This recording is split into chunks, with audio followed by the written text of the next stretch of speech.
नमस्ते दोस्तों। अगर आप यूपी टेट 2026 की तैयारी कर रहे हैं और चाइल्ड डेवलपमेंट सीडीपी या पेडागोजी को लेकर थोड़े नर्वस हैं तो ये ब्लॉग पोस्ट सिर्फ आपके लिए है। आज हम बात करेंगे उन टॉपिक्स की जो एग्ज़ाम में हर साल रिपीट होते हैं। यूपी टेट सिर्फ रटने का एग्ज़ाम नहीं है बल्कि कॉन्सेप्ट को समझने का है। पहले सिलेबस को समझें, डेली कम से कम एक प्रैक्टिस सेट सॉल्व करें, चाइल्ड फिजियोलॉजी के नोट्स खुद बनाएं। याद रखिए, कंसिस्टेंसी रखना ही सक्सेस की चाबी है। अगर आपको किसी स्पेसिफिक टॉपिक पर वर्कशीट चाहिए या कोई डाउट है तो नीचे कमेंट में ज़रूर बताएं। दोस्तों, यूपी टेट में ईवीएस के अंदर उत्तर प्रदेश से जुड़े फैक्ट्स और भारत का संविधान पर काफ़ी जोर दिया जाता है, इसलिए सिर्फ पर्यावरण तक मत रुकिए, बाकी सिविक सेंस और स्टेट फैक्ट्स को भी पढ़िए। ईवीएस सेक्शन में 30 में 30 स्कोर करना मुश्किल नहीं है। अगर आप सही अप्रोच रखें तो पिछले 5 साल के पेपर्स देखें। पोल्यूशन और डेज से सवाल पक्का आते हैं। डायग्राम्स के यूज करें, जैसे कि नाइट्रोजन साइकिल या वाटर साइकिल समझने के लिए। करंट अफेयर से जुड़े ईवीएस अपडेट्स पर नज़र रखें। क्या आपको पता है कि वर्ल्ड इन्वायरमेंट डे की शुरुआत कब हुई थी?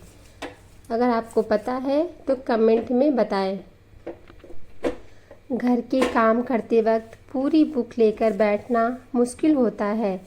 दोस्तों, जब आप किचन में काम कर रहे हो या घर की सफाई कर रहे हो तो यूट्यूब पर ईवीएस या पेडागोजी के ऑडियो लेक्चर्स चला दें।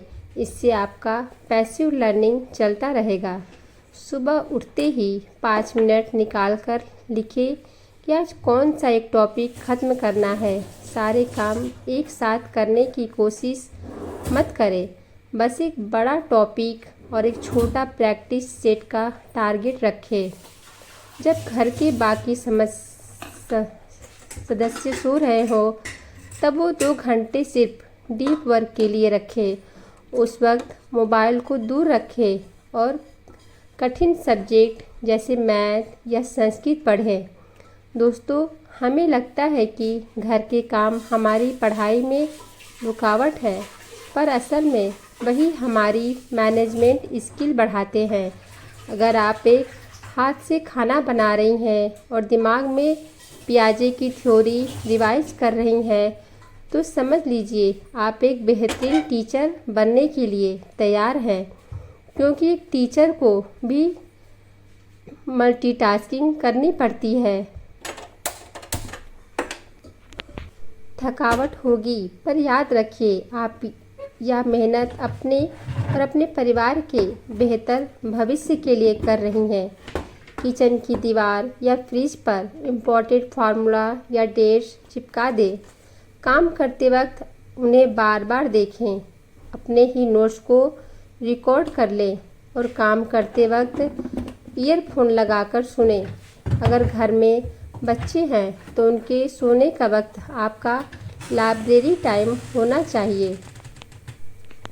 दोस्तों, पढ़ाई का बोझ मत लीजिए। अगर किसी दिन काम ज़्यादा हो और पढ़ाई ना हो पाए तो खुद को कोशिए मत।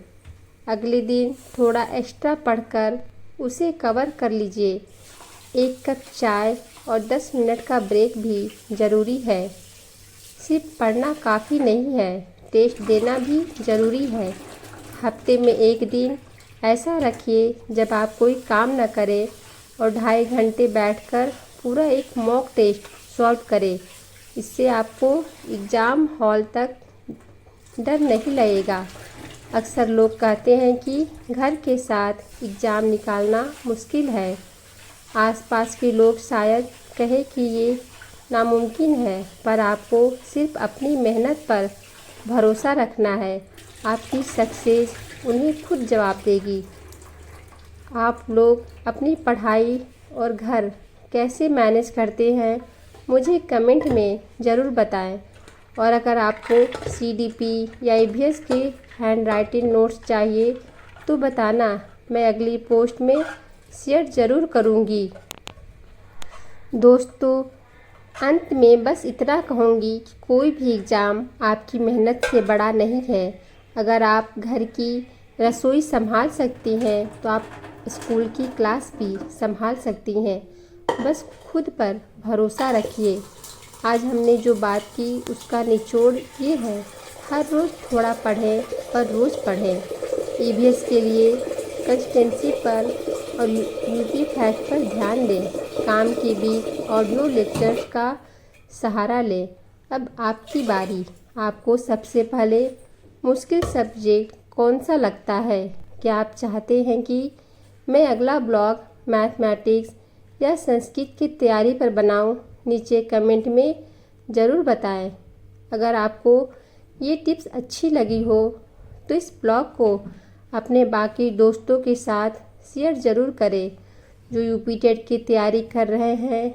मिलते हैं अगले ब्लॉग में। तब तक के लिए पढ़ते रहिए और आगे बढ़ते रहिए। नमस्ते।